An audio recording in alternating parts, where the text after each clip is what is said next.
What's up, everybody? Good morning and welcome to another edition of Standing Out, episode 171 with Chadd Oleson. Let's go.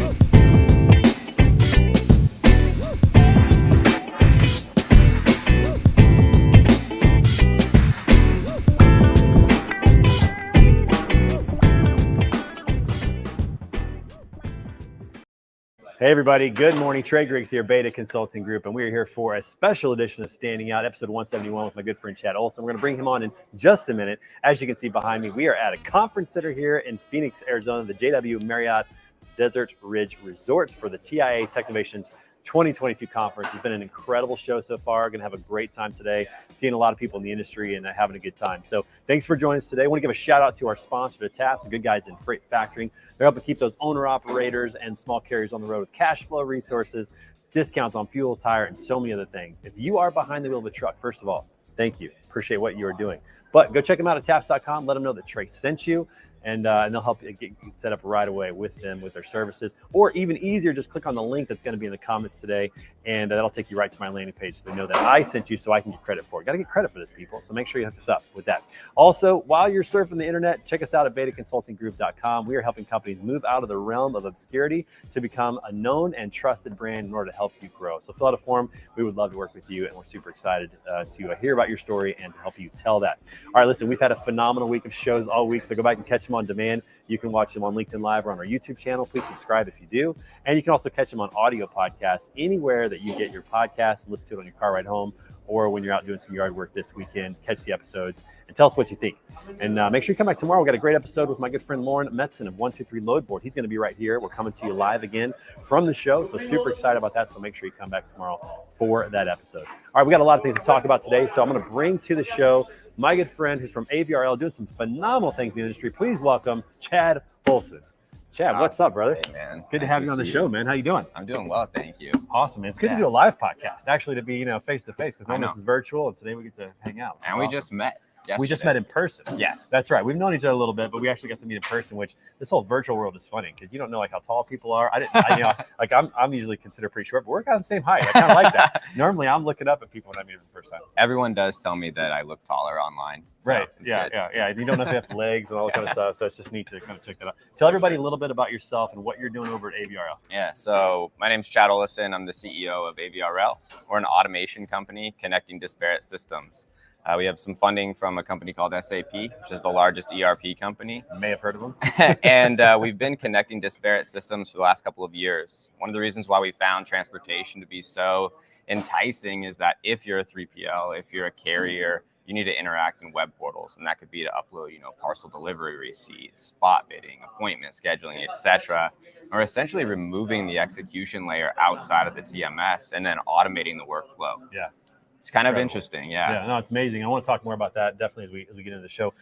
Talk about your experience a little bit. How did you get to this point where this is a problem that I want to solve that I think I could tackle? It's so interesting. Our background is actually natural language processing, and we formed a company in 2017 to go out and connect disparate systems. We didn't realize how fragmented transportation and logistics was until about 2019. I spoke at an event in Arkansas for a massive retailer, and randomly there was this large intermodal company there.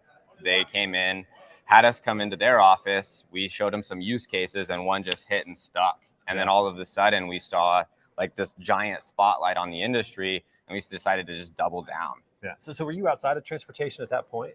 Yeah, we've done a lot of applications inside of retail, consumer packaged goods, oil and gas, brokerage, etc. And we hadn't even touched a single transportation logistics. I think we got really lucky in identifying that, in transportation, in logistics, everyone speaks their own language. So we started hiring people from, Convoy, CH, and our team makeup right now is about 75 engineers and then a couple of transportation people. We don't really have a sales organization, no marketing Right. team. Which is impressive. We'll talk more about that in a little bit, kind of the path you've taken for that. Yeah. But that's fascinating that you weren't in transportation. You kind of got a taste of it, and you referenced what we all know is true, and that is the fragmentation within the industry. Yeah. You have a TMS, it's kind of the foundational layer for a freight broker in particular or for a carrier, but then there's all these other small little tools that are trying to solve problems, and it's very fragmented. I mean, we have some technology providers still talking about how APIs are new. Like, well, they've been around for a while. Yeah. Like that's not actually new, but for us it is. So when you came in, you saw a real opportunity to say, let's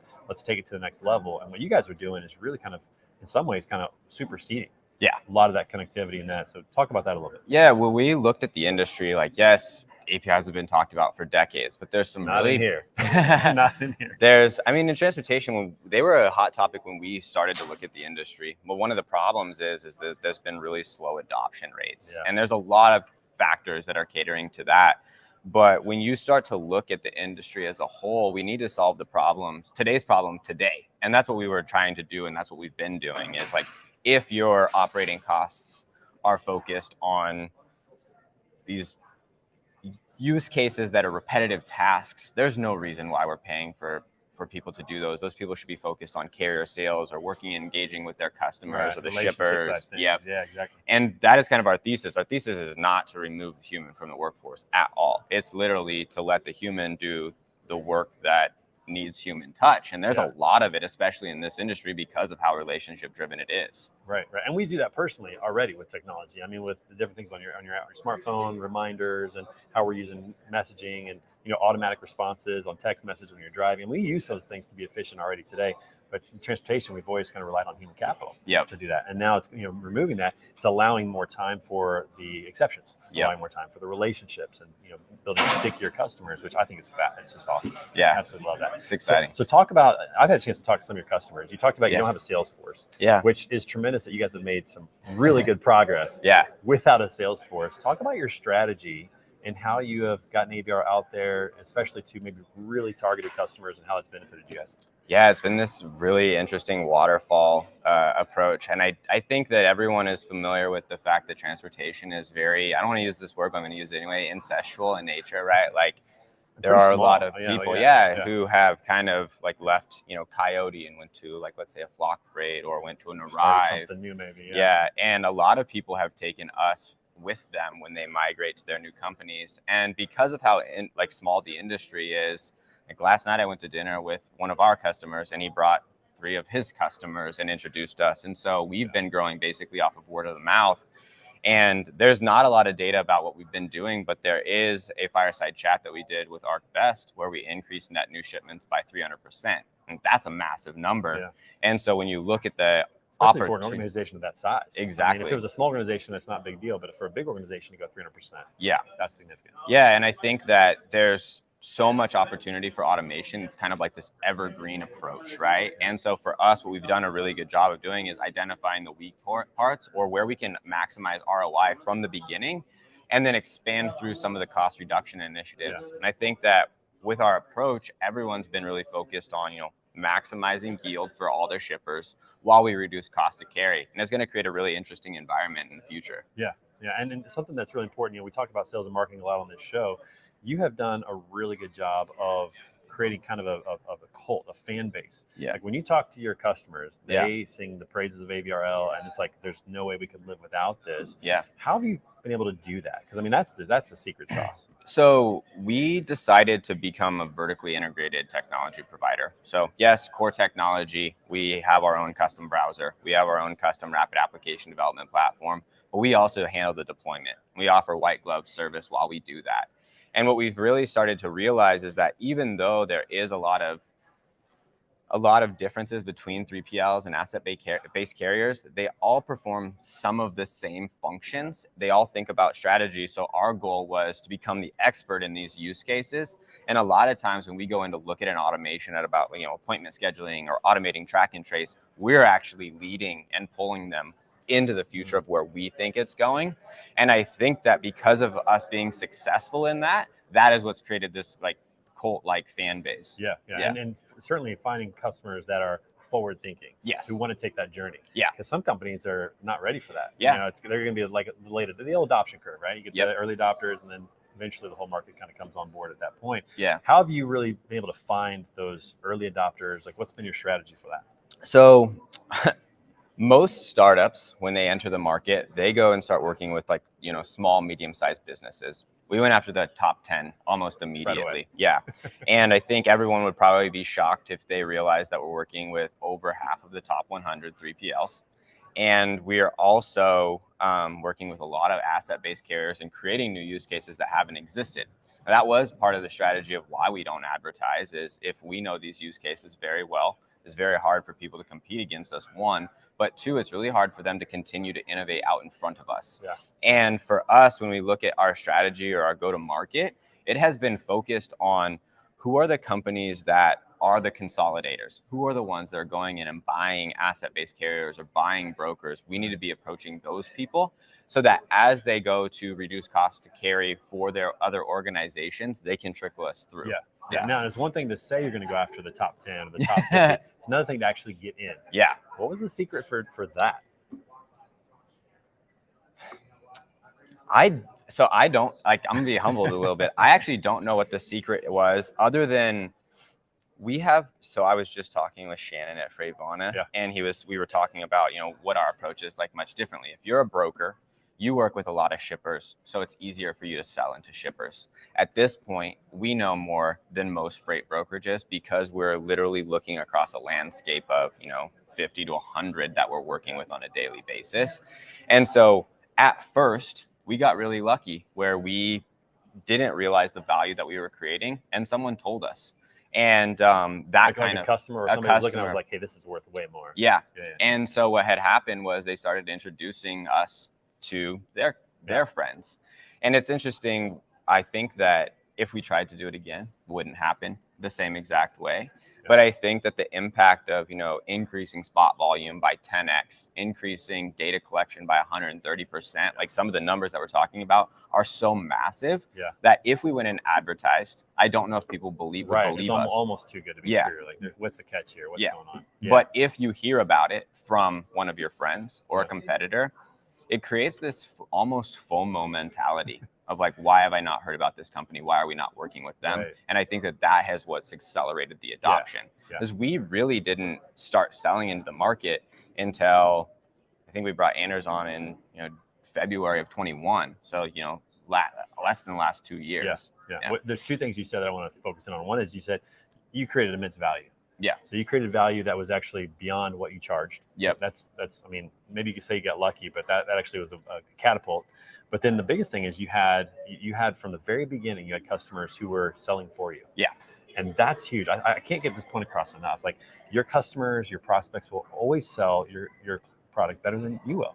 Right? Because it comes from a place of authenticity and no agenda. Like, if I'm a salesperson for an organization and I go try to sell it, well, they go, well, you're trying to make money. You have an agenda. But if somebody else, especially a competitor, says, you got to know about this, that carries a different weight to it. And I think that's been the secret sauce for you guys so far. It's been incredible. I'm pretty vocal online. I think everyone who follows me knows that. Follow Chadd online. You should follow him online. Oh, we got those one-liners. We'll talk about that in a minute. But you need to follow Chadd on LinkedIn. But I think that two is two Ds. Make sure you get that right. That is a challenge with a lot of technology that we're seeing entering the market, is it doesn't create enough value for the cost, or for, you know, the cost of implementation, the cost to staff that project, etc. We've tried to do a really good job of making sure that we're creating more value than we're charging, creating more value than what was expected.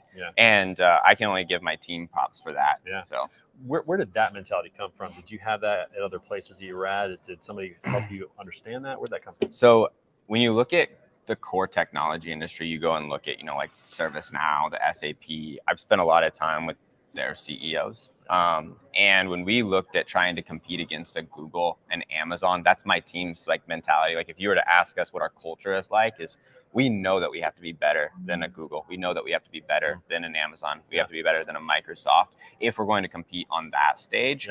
And I think that that's something that we adopted and just rolled into when we came into transportation. We don't necessarily look at ourselves as competing against any freight tech. I don't think that there's a freight tech company here that we really compete against, because we're really trying to define what our use cases are, where the value prop is. And when we look at that, like we want to be known as a company that is a value creator, not one of those companies that comes in, sells a lot of like trash into the market or vaporware and then leaves. That's not the legacy that we want to leave. Yeah, and really, I mean, just in hearing you talk about it, having a massive vision, having a really big vision. Does that vision scare you sometimes? How did you get to the point where like, let's go, let's be a Google, let's be better than Google, let's be better than Amazon? I think it's just when we first started AVRL, that was the stage in which we were competing on, right? When you look at natural language processing, the most widely known natural language processing system in the world is Amazon Alexa. Now, it's terrible technology, but massive distribution, right?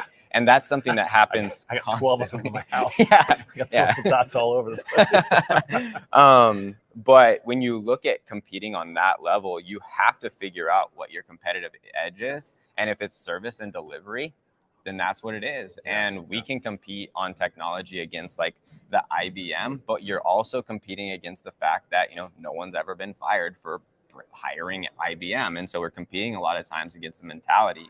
I think to go back to one of your questions about like why the top 10 or the top 50 3PLs adopted it is like, we don't perform robotic process automation. We do a completely different style of RPA. But if you've used robotic process automation, you see how valuable our tech is. If we would have approached, the bottom half of the, top 250 often don't do that that haven't done that yet, I don't know if we would have created this like massive like roll-on effect of customer adoption.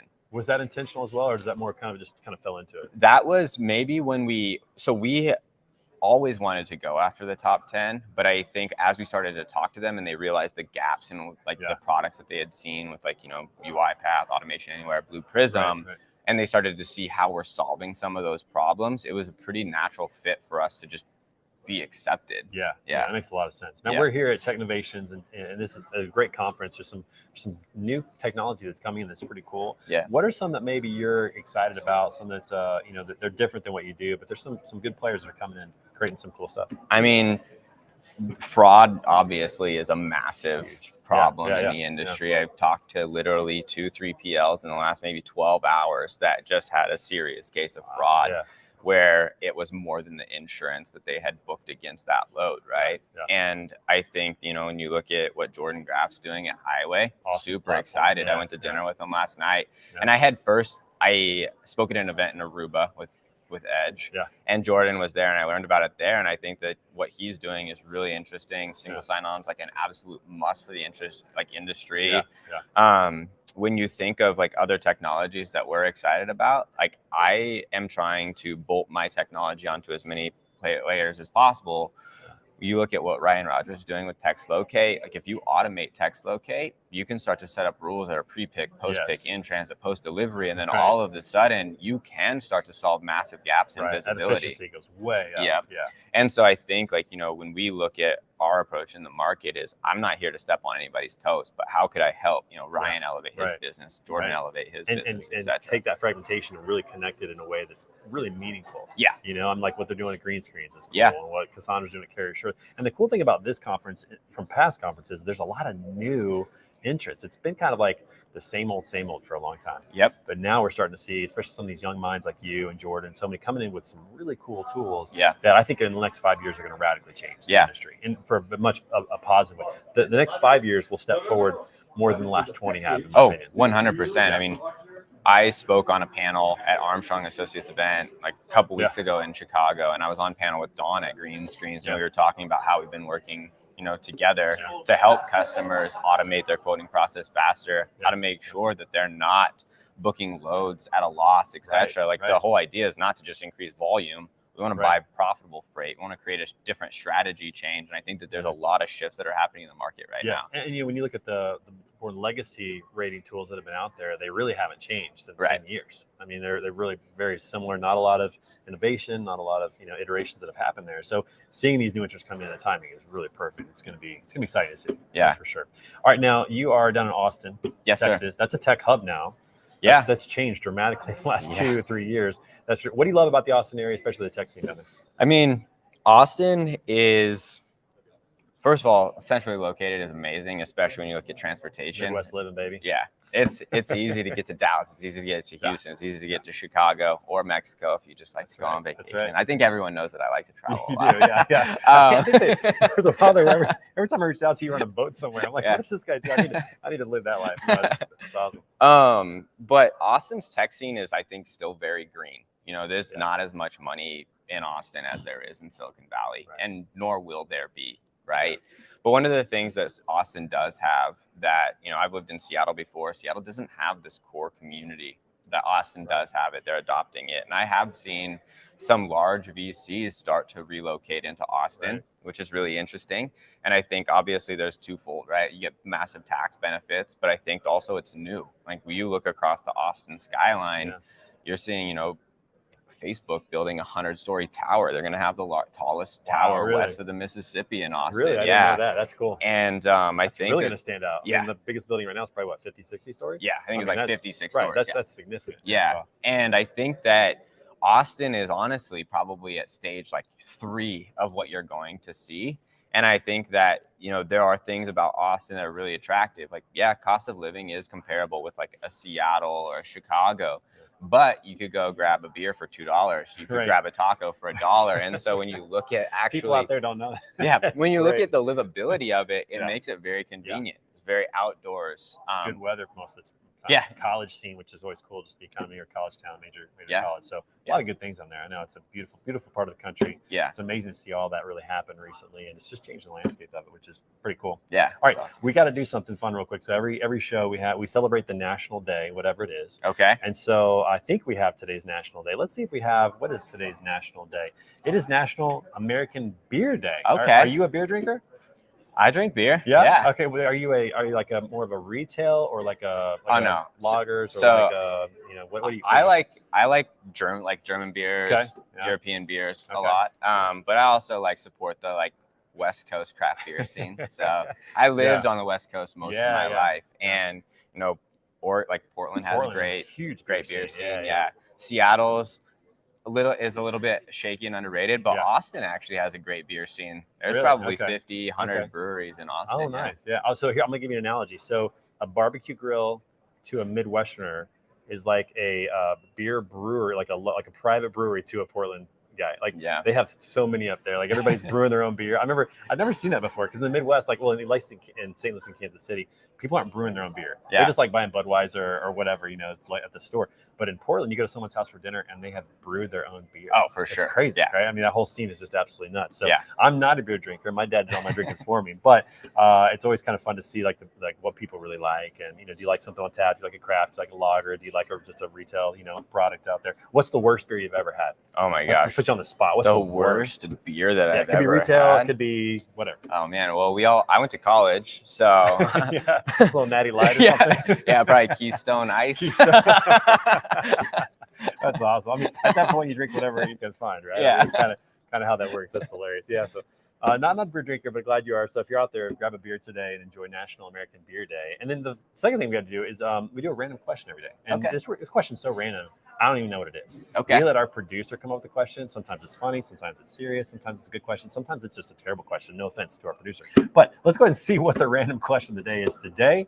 It is, what is one item on your bucket list? Well, you're a travel man, and you do a lot of stuff already, but what's on the bucket list? Yeah, so this is like a really weird bucket list. It's probably not the same for everybody, but Katmai National Park in Alaska is where all the bears go to feed on salmon. There's, I think, 1,200 bears in this national park. Where's that in relation to Fairbanks? So it's I know that's a big river. Yep. So it's not close to Fairbanks. It would be it's on the islands outside of Alaska. Yeah, so you have to take like a 1-hour hopper plane to get there. Yep. Yeah. But one of the things that they do is Fat Bear Week, and so they do an NCAA bracket, and it's always like at the beginning of October, which just happens to be my birthday, and you basically go there and watch the bears feast on fish. They're just living it up. And before hibernation.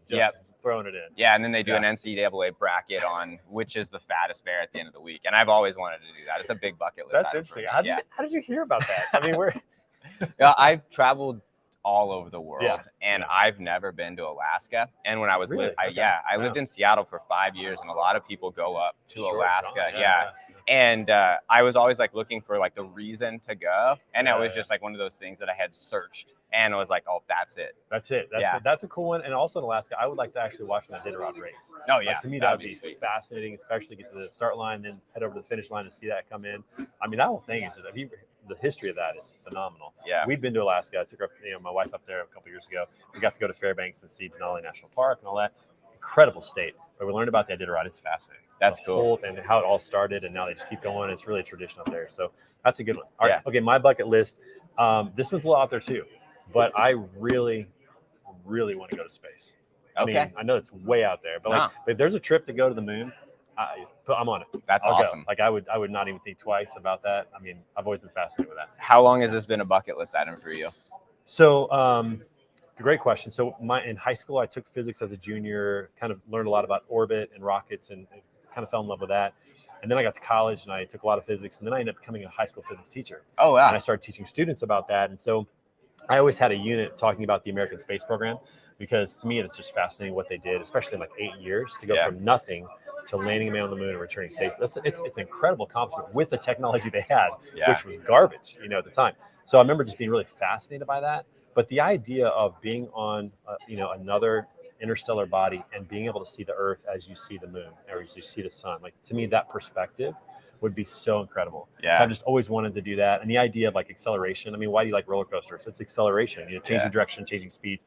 And that's what space travel is all about is rockets and acceleration. I'm like, sign me up. I want to be on top of that rocket and see what that feels like to experience liftoff, be in orbit in 8 minutes. I mean, the whole thing would be beyond my wildest dreams. So I'm hoping that space travel literally in my lifetime comes down to where potentially I could afford that someday. I think so. I think it will. Yeah, I'm really hoping for that, because just thinking about like, John Glenn and all these different people who are like the first people to orbit, the first people to spacewalk, like that was incredible. Like it had to be absolutely unbelievable. Oh, absolutely. And I like to walk in those footsteps. So it's a big bucket list. I've got some smaller ones. Like I want to play golf at, in St. Andrews and all those places. But that's the big one. That's the big bucket list. Okay, we've got about 4 minutes left here real quick. What are you most excited about with this conference? What are you trying to accomplish here at a trade show? What's your strategy here? Most of the speakers are my customers.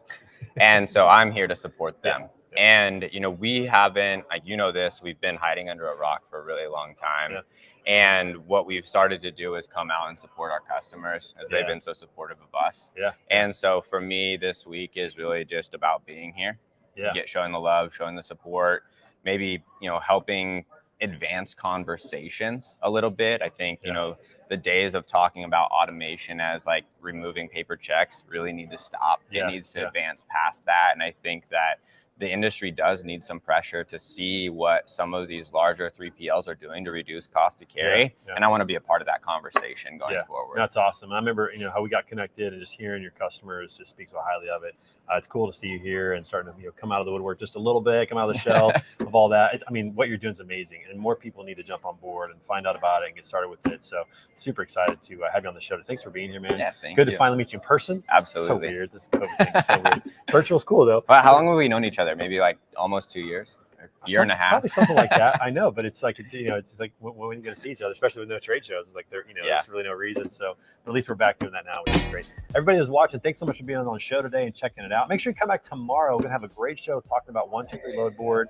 My friend Lauren Metz is going to be on the show and just kind of recapping the Technovations event. So it's going to be awesome. And every day that we have a show, 10:30 a.m. Central, Standing Out, daily podcast about sales, marketing, and leadership. You guys have a great evening. Remember, tomorrow's Friday, so it's Finish Strong Friday. Whatever you're doing, make sure you get after it tomorrow, and we will see you on the flip side. Thanks, Chad. Appreciate it. Thank you.